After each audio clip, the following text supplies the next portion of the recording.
You can see now the meaning and the importance of the associations maintaining elements that you cannot teach in school, that you cannot teach at work, but they actually maintain the culture, which is another dimension that is so, so vital of carrying forward the torch. In the associations, we maintain culture, the values, the commitments, the heritage. This is because of those associations. Okay? Now, we'll focus now on two very, very important organizations, University of Miami and FIU, and the roles they played in the transition of the engineer and also the future of the engineer. It is my great honor to introduce Doctora Helena Solo-Gabriele. Let me explain a little bit about what this young lady does. She's not only a graduate of the University of Miami School of Engineering as a civil engineer, but then she got her PhD at MIT. As an engineer, it doesn't get any better. That is like, oh my God. And now she is the president of the Association of Cuban Engineers. Helena.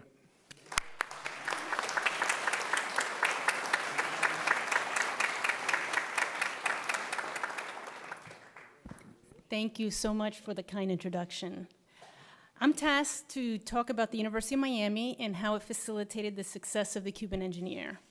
But before I begin, I'd like to again thank Florida International University School of Engineering, College of Engineering, for their support of this event, and Dean Mimiran for his support. But now on to University of Miami. The first thing I'd like to emphasize are the people at the University of Miami, the faculty. In particular, those who served as the nucleus for the incredible efforts that resulted as part of the unification of this faculty at the University of Miami. I would say that Gonzalo Sanchez was the first to transition to the University of Miami.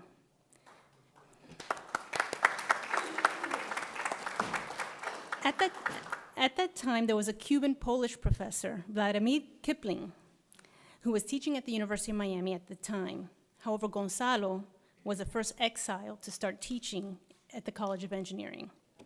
He taught a familiar course, EEN 101, Introduction to Electric Theory. Gonzalo was the one who introduced Agustin Recio to the chair of electrical engineering.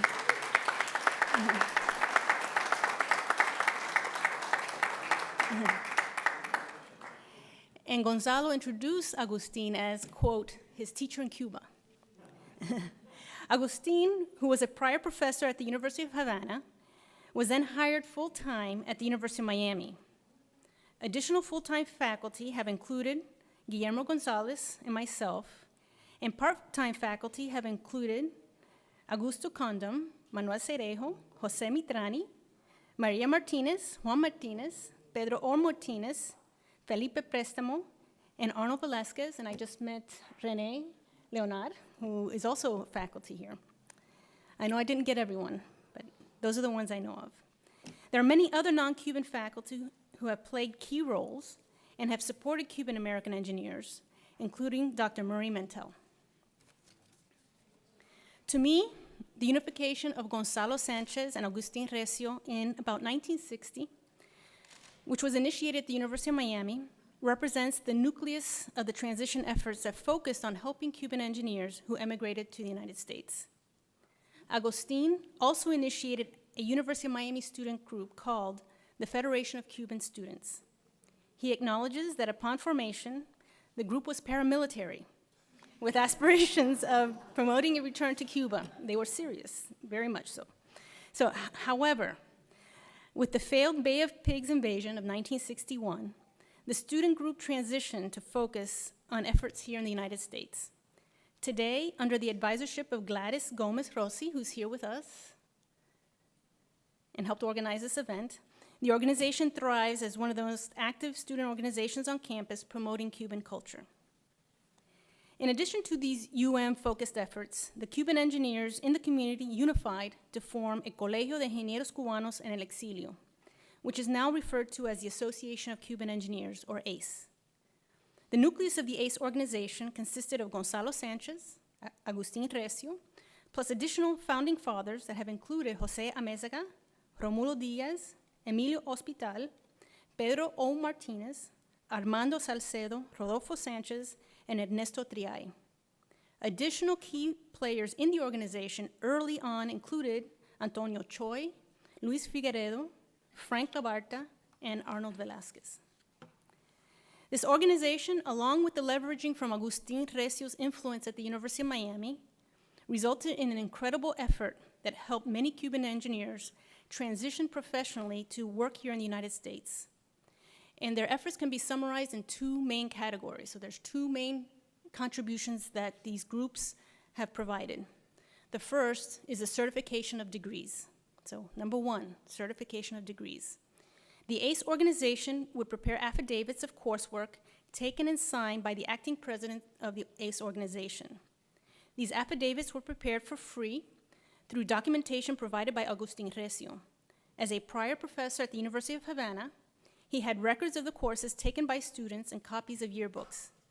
Depending upon the number of years of completion, he would be able to certify that certain courses were taken by the students, thereby facilitating their transfer of credits from the University of Havana. These transfer of credits were accepted by the University of Miami and other universities throughout the US, and also in Venezuela and in other countries. These affidavits then enabled many Cuban engineering students to continue their studies here in the United States. This made incredible impacts on the lives of those engineers by facilitating the completion of their degree. And my father, Emilio Solo, another very well-recognized engineer here, he was a beneficiary. He was a beneficiary because he was in that transition. He started at University of Havana and came to the University of Miami and had not completed his degree at University of Havana. So made an incredible influence on his life and also on mine. The second area that the group contributed to is preparations for professional examinations. So one was certification of degrees. Number two was in preparing engineers to get their licensure. We know that professional examinations are required to practice in many branches of engineering. Here, Agustin Recio served as the link to courses that would prepare engineers to take the EI, Engineering Intern, and the PE, Professional Engineers Exam. Agustin served as the director of this program at the University of Miami for a time which helped all engineers obtain licensure. Also, with respect to examinations, ACE lobbied the Florida Board of Professional Engineers to provide the exams in Spanish. These lobbying efforts were facilitated by Pedro O. Martinez, who is Pete's father and also Buck Martinez's father, who was elected to the board.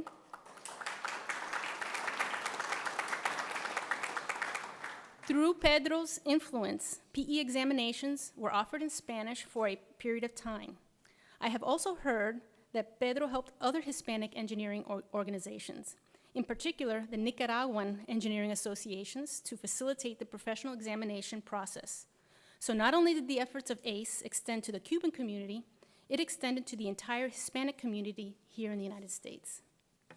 So in summary, I'd like to thank Agustin Recio for his unwavering support of ACE, Cuban engineers, and the students as a whole here at the University of Miami.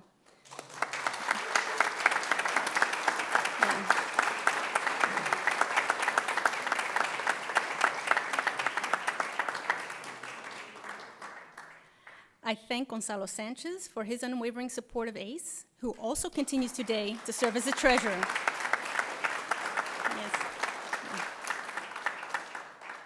I would also like to thank the University of Miami for facilitating the efforts of the Cuban engineers. For almost 60 years, the University of Miami has facilitated the success of Cuban engineers through faculty leadership, especially through Agustin and Gonzalo, and through its support of ACE. The University of Miami, even today, hosts ACE meetings within its conference rooms, supports the yearly gala, and also supported today's events.